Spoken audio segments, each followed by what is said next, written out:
L'un des responsables du groupe de soutien à l'islam et aux musulmans a annoncé dans une vidéo qu'il s'était déployé aux environs de Bamako. Alors pourquoi le CISIM a fait cette annonce stratégique et le groupe a-t-il la capacité de bloquer la capitale du pays? Comment les autorités du pays ont-elles réagi à cette déclaration? Eh bien écoutez, donc pour vous répondre, nous sommes bien en ligne avec Wassim Nasser, journaliste donc à France 24 et spécialiste des mouvements djihadistes. Bonjour Wassim. Bonjour, donc très bonne question. Effectivement, c'est un chef du groupe qui a fait cette annonce et c'est un chef qui a été libéré en octobre 2020 dans le deal qu'il y a eu pour la libération de Soumaïla Cissé et Sophie Petronin. Donc c'est Abou Yahya. Donc question posée au premier concerné, on va dire, du groupe. Donc effectivement, il s'exprime en son nom. Vu le canal de diffusion, ça n'a pas été diffusé officiellement, on va dire, par le groupe, mais ça m'a été dit que ça reflétait parfaitement les ambitions du groupe. Donc ça, c'est une vidéo qui dure 4 minutes et il a un ton très menaçant. Hein. Et en bambara. Donc ça s'adresse aux Mali. C'est la langue le plus parlée, voilà, c'est la langue le plus parlée au Mali, donc c'est fait à dessein. Et il parle en bambara à dessein. Et donc ça, c'est l'ambition, on va dire, affichée du groupe par sa voix, même une position personnelle, telle que ça m'a été dit. Mais l'ambition, c'est une chose, et pouvoir le répliquer dans la réalité, c'est encore autre chose. Donc il y a un scénario où il pourrait entraver les voies d'approvisionnement de Bamako, ou taper aux alentours de la ville, c'est déjà le cas, on va dire. Mais d'ici à faire un vrai blocus comme le Djibo au Burkina Faso, je pense qu'on est encore loin. Et même s'il y a cette ambition, les capacités ne sont pas là, et encore moins les capacités d'investir la ville et de contrôler la ville de Bamako. Certains parlent de la ville de Bamako va tomber, etc. C'est bien au-delà des capacités aujourd'hui. Alors on parle du groupe concernés, donc le GNIM, même s'ils ont démontré une capacité de taper des cibles difficiles, comme dernièrement à Kati. Les dégâts étaient moindres, mais la symbolique était grande. Mais ça, c'est une chose. Et encercler une ville, imposer un blocus autour d'une ville comme Bamako, c'est encore autre chose. C'est sûr qu'il s'en prenait, le groupe de soutien à l'islam et aux musulmans, principalement à des zones périurbaines. Hein. Vous avez cité le cas de Kati, mais avant ça, il y avait eu Mopti, Sokolo.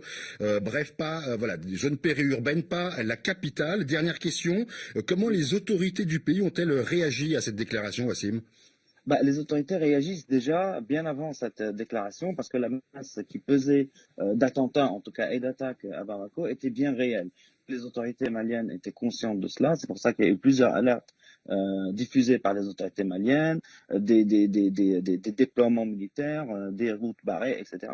Et d'une manière assez périodique, bien avant Kati. L'attaque de Kati, et c'est pour ça aussi que plusieurs ambassades, dont l'ambassade américaine, ont émis plusieurs mises en garde, parce qu'on sait aujourd'hui qu'il y a eu une sorte de, on va dire, de discussion au sein même du GNIM pour savoir quoi taper. Est-ce qu'ils vont s'attaquer à des cibles qu'on peut qualifier de molles, donc civiles, des hôtels, des restaurants, etc., ou se concentrer sur des cibles beaucoup plus difficiles en faisant beaucoup moins de dégâts, comme par exemple des cibles militaires à Kati. Et à l'heure où on parle, la balance est plus vers s'attaquer à des cibles militaires. Mais tout ça est réfléchi, on va dire, en réponse, tel que le GNIM le dit, aux opérations militaires des Fama et de Wagner dans le centre du pays. Donc il y a deux tendances, on va dire, pour schématiser. Une tendance qui dit non, il faut se concentrer sur les cibles militaires pour marquer la différence avec les massacres qui ont cours, etc.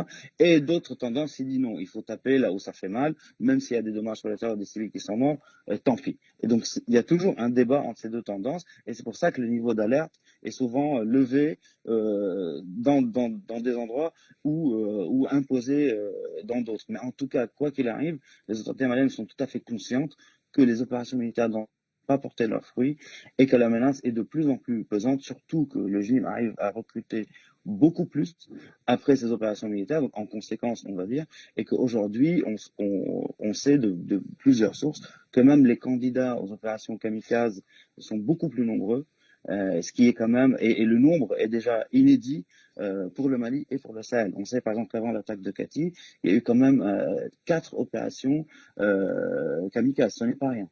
Ce n'est pas rien parce que ça reste le kamikaze, en termes militaires, on va dire, ça reste une denrée rare. Et donc, quand un groupe décide de le mettre sur une opération ou sur une autre, c'est aussi un choix, une décision stratégique pour le groupe.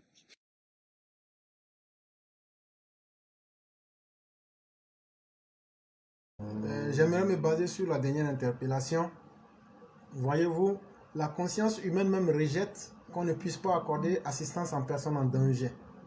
Quand on regarde aujourd'hui la situation du Mali, non seulement le Mali devient une menace pour toute la sous-région, c'est ce que les djihadistes et la junte même souhaitent, créer le chaos dans la sous-région. Là, comme ça, tout le monde va perdre. Voilà leur intention fondamentale. Mais en même temps, si tout était très beau, certaines de mes sources me disent comme ça que le groupe mercenaire Wagner présent au Mali pourrait annoncer son départ du champ des opérations pour défaut de paiement de primes depuis mai 2022. Et c'est signé Gauthier P. JK. Si de telles affirmations s'avéraient vraies, vous comprendrez aisément que ce ne sont pas des interlocuteurs sérieux qui sont en face. Ils ne respectent ni les règles, ils ne respectent ni la morale, encore moins les bonnes valeurs humaines. Si le monde entier se tait et fait semblant de ne pas voir le drame qui est en train de se passer, je crois que quelque chose de très dangereux, quelque chose d'extrêmement pernicieux va arriver dans cette zone-là et ça sera la honte collective même de l'humanité. Et ça, il ne faudrait pas que les uns et les autres l'oublient. Aujourd'hui, si le problème du Mali intéresse tant les uns et les autres, ce n'est pas parce que nous sommes contre les Maliens, ce n'est pas parce que nous aimons les Maliens, mais c'est d'abord un sentiment naturel quand tu vois un danger venir, que tu puisses dire, bon, moi je vais éviter le danger. Est-ce que les pays qui entourent le Mali là, avec le délitement de la situation sécuritaire aujourd'hui et avec même la fragilité même du régime en place, qui se fait attaquer même jusqu'à dans son bastion, aujourd'hui, est-ce que les États qui sont limitrophes du Mali n'ont pas le droit de craindre pour la sécurité de leur pays? Ça, c'est un premier facteur. Et la deuxième chose, si on va dans un domaine beaucoup plus intellectuel, c'est qu'aujourd'hui, cette situation au Mali là, ça gâche tous les efforts de progrès économique de façon globale. Ça gâche presque tout. Parce que, voyez-vous, pour arriver à l'éco, il avait été demandé un certain nombre de mesures à tous les États. Aujourd'hui, quand vous prenez des pays défaillants comme la Guinée, comme le Burkina, comme le Mali, finalement, est-ce qu'on pourra aller à l'éco à la période indiquée? Non, c'est pas possible. Bon, ayez le courage de dire maintenant que c'est à cause de vos mauvais comportements que vous qui dites que vous êtes panafricain là, que vous allez empêcher, parce que vous dites que vous n'aimez pas le franc CFA, mais en même temps, vous dites que vous voulez une monnaie africaine. Elle n'est pas parfaite selon tout ce que vous direz, mais au moins si on était déjà arrivé à cette école-là, est-ce que ce n'était pas mieux que le franc CFA? Mais votre comportement de maintenant là, si le temps qui avait été prévu pour en arriver à l'école, si on n'en arrive pas, c'est parce que certains pays seront défaillants, c'est-à-dire le Mali, la Guinée et autres comme le Burkina, pourraient ne pas respecter tous les principes pour en arriver à cela. Est-ce qu'ils vont accepter d'assumer le poids historique d'avoir retardé l'Afrique? Et c'est tout ça qui nous fait mal. Sinon, si le peuple malien décide qu'ils aiment les djihadistes ou même qu'ils aiment Assimi Goïta et qu'ils peuvent se confiner dans leur pays et puis se faire la fête entre eux, mais nous on n'en a rien à cirer. Effectivement. Parce qu'il ne suffit pas d'avoir la forte gueule, mais il faut aussi être capable d'assumer les faits. Si les Maliens pouvaient assumer les conséquences de leurs actes, en ce moment nous serions tués et on aurait dit qu'ils s'en prennent plein dans la gueule, on s'en fiche. Parce qu'à la fin de la journée, s'ils peuvent eux-mêmes accepter qu'ils soient canardés, mais nous on s'en fout de cela. Effectivement. Et depuis combien de fois vous nous avez vu une fois parler du Mali? Ça ne nous intéresse pas, le Mali. À la vérité, c'est ça qu'il faut qu'on vous dise. Le Mali ne nous a jamais intéressés. En quelque manière que vous voudriez. Et ça, cette vérité-là, moi je le dis en face. On ne peut pas être intéressé par un pays qui est désertique à 80%. Ça, moi, c'est une réalité. Même dans le meilleur des mondes possibles, le Mali ne peut pas être autosuffisant. C'est pas possible. Quand tu as 80% de ton territoire qui est désertique, comment tu peux être autosuffisant? Et donc, la priorité, c'est le développement global du continent. Et chacun doit jouer sa partition. Et chacun doit être capable aussi d'assumer les conséquences qu'il va faire subir aux autres. C'est pour cela qu'on s'intéresse à cette histoire-là. Demain, ayez le courage de dire que c'est le Mali qui a, en tout cas pour l'exemple du Mali, le Mali fera partie des exemples qui auront retardé notre évolution vers une monnaie commune. Et donc quand nous on parle, nous, on n'est pas dans les sentiments, on ne vient pas ici pour expliquer ce que tout le monde sait, mais on vient pour faire de l'analyse, pour faire de l'anticipation. Et donc tout ce qu'on dit ici, là, il y a un objectif bien ciblé et bien calibré derrière tout ce qu'on dit. C'est vraiment très important. Il faut que les gens en tiennent compte. Deuxième chose, ceux aujourd'hui qui ont le loisir d'être dans les sentiments, d'être prisonniers de leurs sentiments, je suis content, je ne suis pas content. Mais l'histoire là, ni vous ni moi ne pourrons la changer. J'en vois qui sont contents, ouais, il faut qu'on fasse ça, il faut que le Mali attaque la Côte. Non, non, non, on n'en arrivera pas à cela. La Côte d'Ivoire n'a pas besoin de gaspiller ses énergies. Déjà, les djihadistes vous font subir suffisamment de défaites qui font tellement honte que ce n'est pas l'armée de la Côte d'Ivoire qui va aller se fourvoyer pour vous bouffer en une demi-journée. Je dis bien en une demi-journée. On n'a pas le temps pour ça. Ce qui est sur vous là, on voit déjà vos limites. Les djihadistes là vous ont déciencé. Les djihadistes ont enlevé votre caleçon en plein public. Tout le monde vous voit. Ils commencent à s'amuser même dans le cas des Cathy, ils ressortent. Il n'y a pas garçon. Grosse bouche là. On a vu ça avec Babo. Mais quand on les a limés là, on les a vus ici. Même leurs chefs, ils ont tous fui. C'est ça aussi qui est la réalité. Leur chef s'est caché dans un trou comme un gros rat. On allait le tirer pour l'enlever là-bas. Donc là, si faire la forte gueule pouvait aider quelqu'un là, le Mali allait être premier. Babo, avant vous là, Babo allait être exportateur de forte gueule. Mais Laurent Gbagbo lui-même là, c'est dans forte gueule là. Ils l'ont attaché comme un collier puis ils l'ont expédié. Et il est devenu une mascotte pendant 10 ans dans une prison internationale. C'est ça. Man. Et donc, chers Maliens, vous pouvez continuer ce que vous continuez. Mais le résultat là, ça ne changera rien. Les djihadistes sont toujours là, au Mali. Et les djihadistes occupent plus de territoire que votre armée. Ça, c'est une réalité. Ça va vous faire mal. Mais moi, je vous dis ça. Celui qui est garçon, c'est celui qui a le plus de territoire. Bon, les djihadistes sont plus garçons que vous. Ils ont occupé plus de territoire. C'est qu'on demande à Assimi là, va libérer. Moi, je déteste les djihadistes. Et je suis très content que Ayman al-Zawahiri ait été liquidé hier. Non, avant-hier. Parce que quand toi, tu te mets dans une mouvance pour tuer les gens, vous pensez que les gens qui ont été tués dans le World Trade Center là, même par devoir d'humanisme, on s'en fout que vous soyez musulman, chrétien ou quoi que ce soit, mais une fois qu'une vie a été perdue, vous ne défendez plus la cause d'une religion. Vous défendez votre propre idéologie et votre propre intérêt. Et quand on vous tue comme un animal, moi je suis content qu'ils aient liquidé Ayman al-Zawahiri. C'est cet animal-là qui pensait que tuer les gens, c'était une bonne chose. Maintenant que lui-même il est en face de son Seigneur, qui va lui demander quelles sont les raisons qui vous ont poussé à tuer des gens, il va s'expliquer. Et donc, nous, on ne va jamais accepter les djihadistes. Assimi Goïta, quand tu as pris le pouvoir là, tu as dit que tu allais reprendre le terrain. Fais-nous le bilan des terrains que tu as repris. Même si c'est un village là, n'aie pas honte. Viens nous dire ça. On va entendre. Zéro. Zéro. Il n'y a pas de bilan à son actif. Et l'individu se transforme en politicien, manipulé par un autre hibou de Choguel Maïga. Et comme ça, les Maliens pensent que le Mali est géré. Mais il n'y a pas de problème. Chaque jour, les djihadistes cassent votre gueule. Mais allez vous en prendre à ces djihadistes-là. Là, on saura vraiment que vous êtes souverain. On saura vraiment que vous êtes garçon. Les militaires que vous avez attrapés là. Moi, ce que j'attendais là, griller-les et puis manger-les. Là, au moins, on sait qu'on ne va plus avoir ces militaires-là. Faites ce que vous n'avez jamais fait et qu'on n'a pas vu là. Faites ça. Sinon là, tout ce que vous êtes en train de faire, c'est du déjà vu. Ah non, on veut négocier, on ne veut pas négocier. Tel a dit ça. Vous avez trop parlé. Vous avez trop parlé. Égorgez-les. Et puis maintenant, mettez les morceaux là dans le paquet. Si vous ne voulez pas les manger, vous nous les envoyez en Côte d'Ivoire. Maintenant, nous, on va décider ce qu'on veut faire. Mais si vous pouvez les manger même là, on va savoir que vraiment vous êtes fâchés. Sinon là, il n'y a rien dans votre culotte.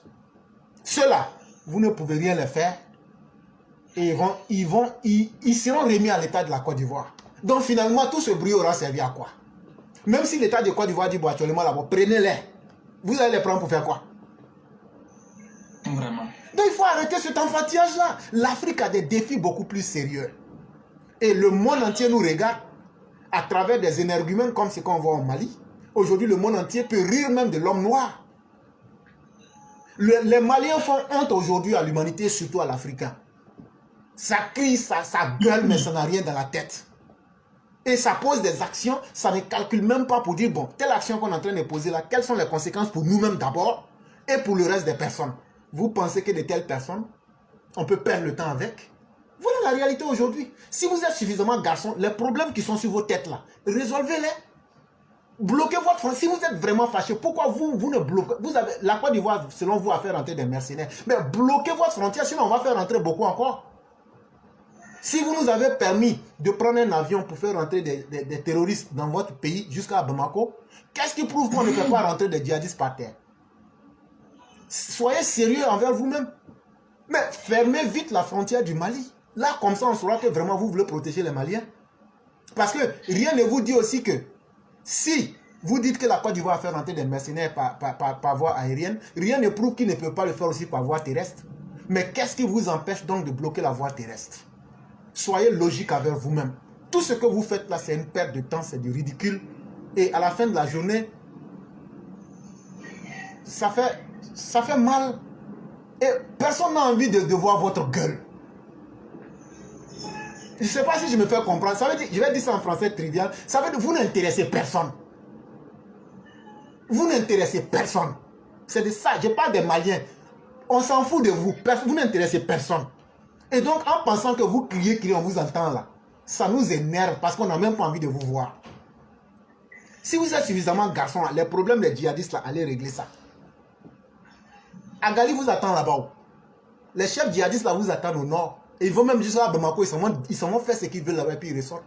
Mais quand ils vont là, on ne voit pas garçon à Bamako là. C'est de ça aussi qu'il est question. Parce qu'une armée qui se fait attaquer dans sa base arrière, ce n'est plus une armée. C'est une bande de vigiles. Et pendant ce temps-là, on veut que le monde aille mieux. Et on trouve des mercenaires intellectuels. On trouve des conseillers loufoques, comme les Soro-Guillaume, les Franklin Nyamsi et bien d'autres, qui viennent vous blaguer dans votre propre pays. Mais alors que quand le président de la France va au Bénin, Kémy Séba au Bénin, il ne bronche même pas. Mais vous ne vous asseyez pas pour réfléchir. Quand Kémy Séba, quand le même Emmanuel Macron va au Cameroun, l'individu, le mercenaire intellectuel de Franklin Nyamsi fait comme si ça n'a jamais existé, alors que ça s'est passé devant vous tous. Et donc le peuple malien, nous on ne va pas vous inviter à la réflexion, nous on ne va pas vous inviter à la prise de conscience. Ce que vous cherchez là, que Dieu vous donne ça. Si je pouvais parler en douleur là, j'allais dire ça. Ce que vous cherchez là, le malheur que vous cherchez là, si c'est ce que vous aimez, que Dieu augmente pour vous donner. Tant que ça peut se limiter à vous là, nous on s'en fout de vous. On s'en fout de vous. Parce qu'à la fin de la journée là, on ne peut pas aimer quelqu'un d'autre plus que soi-même.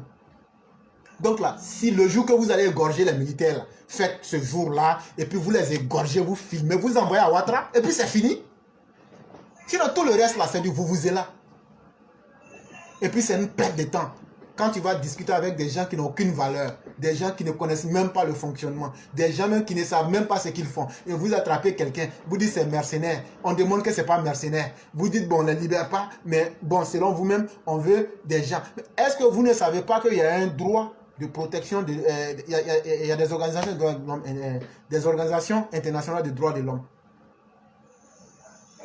Vous ne savez même pas ça. Et non, nous on veut des gens. Et ça c'est du banditisme, du brigandage de bas étage.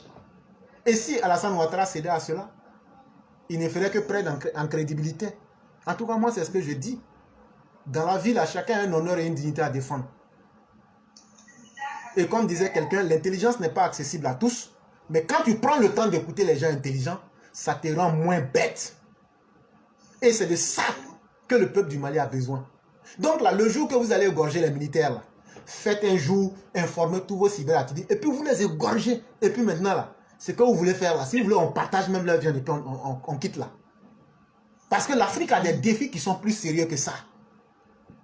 Ouais. Vous ne pourrez rien leur faire, à part dire les attraper là. Bon, même si le gouvernement dit négocie pas avec vous, vous prenez les militaires là, vous allez faire quoi? Mais il faut arrêter ces enfantillages.